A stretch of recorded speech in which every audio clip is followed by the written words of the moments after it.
The government shutdown has put millions of Americans at risk of losing their SNAP benefits, crucial for putting food on the table. Now, so far, the Trump administration has shown little sympathy with its request to block a lower court's ruling for funds to be paid in full for November, rejected again by a federal court this weekend. Now, meanwhile, the Agriculture Department directed states to, quote, immediately undo food stamps for those in need.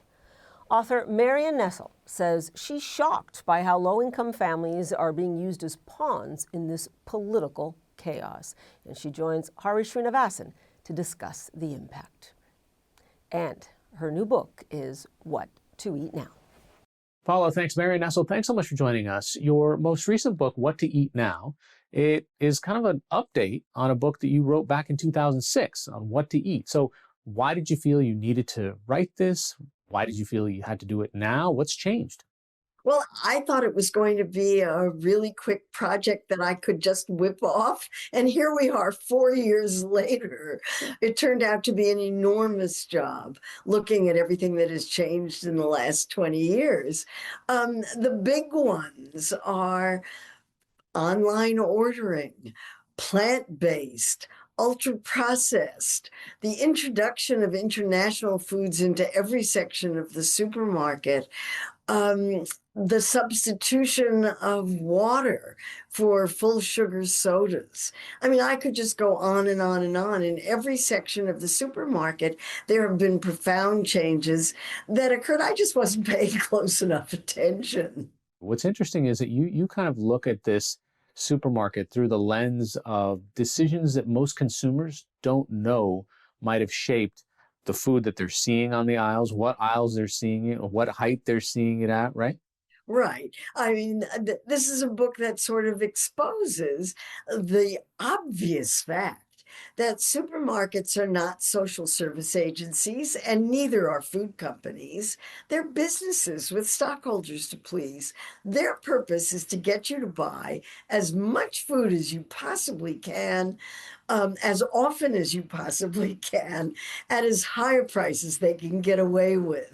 You've got nothing short of 44 chapters about every possible section, every possible subcategory in the aisles. One of the examples that you point to that I don't think most people think about is just bottled water. I mean, how profitable has water become for the industry? And I guess, what are the societal costs for the rest of us as we seem to embrace this shift? One of the things I did was to go to a water treatment plant in upstate New York to look at how they monitored the quality of water coming out of the tap. Boy, it's pretty impressive. And nowhere near that kind of monitoring goes into looking at bottled water. And one of the things I do in the book is I do price comparisons. So I look at the price of water that comes out of the tap, which is less than tenth of a penny per gallon, and then look at how supermarkets sell water. And you can buy bottled water for $1 a gallon if it's tap water that's just filtered, or you can spend up to 40, 50 or more dollars per gallon if you buy bottled water in fancy bottles with additives of one kind or another. And the whole thing is crazy. This is just water. You kind of really look at the design of a supermarket as something that companies have figured out how to maximize profit, not necessarily health. So give us an example of something that a supermarket shopper should become a little bit more conscious of, and then maybe they can change their behavior accordingly. Well, first of all, the supermarket is designed to get you to do as much exploring of the real estate as you possibly can, because the rule is the more products you see, the more products you buy. So one objective is to get you to look at as many products as possible. And companies pay supermarkets to put their products in places where you can't miss them. So this would be at eye level, and it would be at the end of aisles. That has a special name, end caps, and at the checkout counter. When you see products at a checkout counter, let me tell you, those are not there in any random order. Companies have paid many, many thousands of dollars to get those products placed in the checkout counter so that while you're checking out, you just kind of mindlessly grab whatever it Yeah. is that's there. And this is all done based on the most astonishing amount of research. I can't believe the amount of research that goes into trying to figure out what makes people buy products. And this has to do with the color of the packaging, the size of the packaging, the placement of the packaging, the lighting in the store, the way the aisles are designed. Nothing in there is random. Hey, you're making it sound like a casino where there are no clocks, there are no windows by design, right? Well, yeah, and the company always wins. That's right. So yeah, you also write that as much as 40% of the food produced in America is thrown away. So it's like we actually have, the ability to provide calories for people who need it, but it's kind of how we're designing these calories, what kinds of food we're putting them in, that really you're saying that waste is built into our system today. We see waste as a food system problem because in the United States, our food supply supplies 4,000 calories a day for every man, woman, and little tiny baby in the country. That's food produced in the United States plus imports, less exports. It's not what people are eating. It's what's available for consumption. Food companies have to sell that food. So they are trying to sell twice as much food as the population actually needs. So waste is built into the system. But that waste is not equitably distributed throughout the food system. 70% of the waste occurs at the farm level, at the production level. It's due to bad climate, it's due to bad crops, it's due to all kinds of problems that occur. 10%, only 10% of it occurs at the supermarket level. Supermarkets are really good at inventory control. And they manage their waste pretty well. 20% of it occurs in the home. It's the extra vegetables that got rotten in the refrigerator. It's the cheese that got moldy. It's the milk that was there too long. And that you as an individual could do something about, but that's only going to be 20% of that 40%. Yeah. But still worth working on. We've had conversations on this program before about ultra processed foods and how essentially people eat more calories when they're ultra processed calories than if, just was a bag of carrots, so to speak. So explain for us like how it is that now more than half the calories, according to the CDC, that we're eating are ultra processed food calories. Well, this occurred because of that 4,000 calorie a day problem. You have to sell food. So one way to sell food is to make it irresistibly delicious. So food companies have figured out ways to make foods that you can't resist, and put those foods in places where you can't miss them, and also provide foods in larger portions that have more calories. If I had one concept to get across, it would be that larger portions have more calories. Trust Yeah. me, it's not intuitively obvious. But the ultra processed food thing it's a new concept. It's a new way of describing this category of foods. And it refers to industrially produced foods that don't look anything like the foods that they came from. And they're formulated with a lot of additives for texture, flavor, and color, that kind of cover up the idea that they're not real foods anymore. And now there's research that shows that eating a lot of them is very bad for our health. Yeah. And that for reasons that are not yet fully understood, they encourage us to eat more calories and not realize it. And not only a few more calories, but tons more calories a day. No wonder everybody's gaining weight. During Robert F. Kennedy Jr.'s confirmation hearings to become the head of the Department of Health and Human Services, he called ultra-processed foods poison. But some of his concern seems to have decreased when it comes to now, I guess, what the government is going to be trying to do whether it's even trying to decrease them or just define them, what the health guidelines and dietary guidelines are going to be. That date has been pushed back now till December. Well, but he got hit by lobbyists, just like everybody in government did. Kennedy is a complicated, or Robert F. Kennedy Jr. is a complicated figure because when it comes to food, because on the one hand, he has been calling for a reduction in ultra processed foods, make America healthy again. Let's get rid of some of the harmful additives that are in food.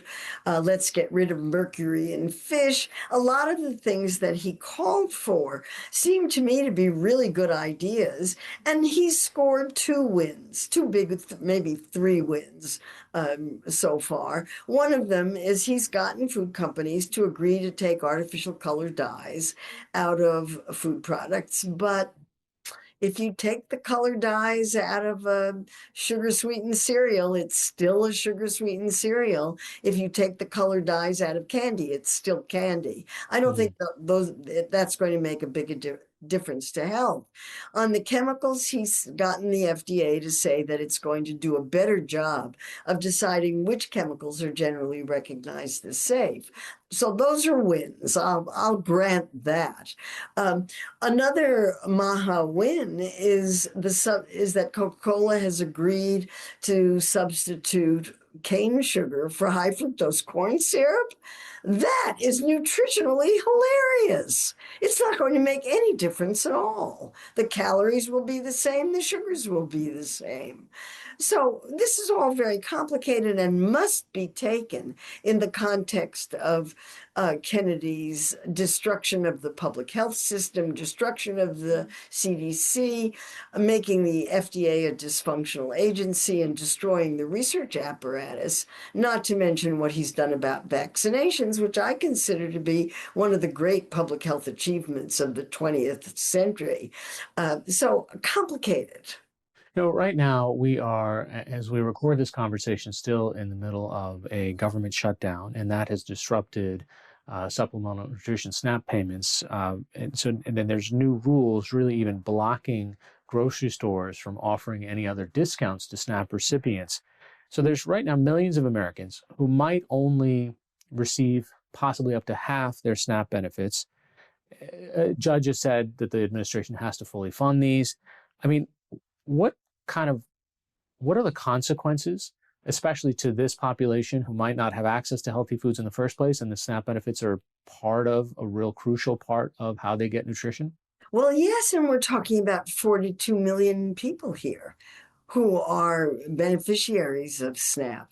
Most of them are people who have jobs, but their jobs don't pay enough for them to support their families and feed their families adequately. And the Supplemental Nutrition Assistance Program, SNAP, is a lifeline for them for food. And the idea that the government shutdown has cut off those funds is quite shocking. And even more shocking is the Department of Agriculture's decision to punish retailers who are trying to help the poor with maybe giving them discounts or doing something that will make it a little bit easier for their dollars to go further. It's quite shocking to use the poor as a pawn in this ridiculous political situation that we're in now. I think we've known about this for a while, but I think it's becoming in more sharp relief that there's a direct correlation between the cost of a calorie and how nutritious it is. The cheaper it is, the worse off it is for you. I mean, you can kind of find out when you go to, a dollar store, for example, which are real huge in huge parts of rural America and even in general food deserts, where technically, if that's the only kind of grocery store you have, versus a store that might have fresh produce, it is very likely to have a very different effect on your body if the bulk of your calories are coming from the dollar store versus from just a grocer. Well, it's not just likely. We have an enormous amount of research that shows that people whose diets are based on ultra processed foods are not as healthy as people who eat more healthfully. The dollar stores have to have some fruits, vegetables, grains, fresh foods, because in order for them to accept SNAP benefits. They're required by the Department of Agriculture to have a certain number of fresh foods. But I've been to stores, and oh my goodness, you don't want to buy your produce there. It really doesn't look very good. So we need to have a food system that serves people better in the United States. And that's why I think food is political, because these are political issues. They're political choices. We could feed everybody in America. We could give everybody in America a universal basic income. We could have universal school meals for kids. We could have restrictions on marketing of ultra-processed foods to kids and warning labels on some of these foods like they do in other countries. There are a lot of things that we could do politically that would help people eat more healthfully. I think one of the most important ones would be to subsidize healthier foods instead of the foods that we are subsidizing. These are political choices. The pushback against this relatively simple idea of saying, hey, tax the things that are unhealthy and encourage the things that are healthy, is that we hear, this sort of political backlash saying, look, I don't want to live in a nanny state. I don't want to be told what cookies I can eat and what I can't. This is against the core values of America and independence. What's the flaw in that thinking? Well, I think we already live in an environment in which choices are made for us. We just don't realize it. So it's not a question of imposing some kind of new order on the population. It's a question of tweaking the existing order to promote health rather than the current system. I don't see anything that's wrong with that. That seems just fine to me. You still have a choice. It's just that the easier choice will be healthier. What's wrong with that? Seems like a really good idea to me. One of the things that you ask for and end the book with is kind of a call to action and reminding people that this isn't just sort of a health choice, that there are personal choices, political choices that all get rolled up into this. What does taking action look like on a consumer level, on a societal level? If you're trying to eat healthfully in today's food environment, you are fighting a multi-trillion-dollar industry all by yourself. I mean, you can't do that. You can't. You're not going to. You can make healthy food choices for yourself and your family. That's terrific. But to do more than that, you must join with other people. Advocacy requires as many people as possible to be working towards the same goal. And that means joining organizations that are working on these issues.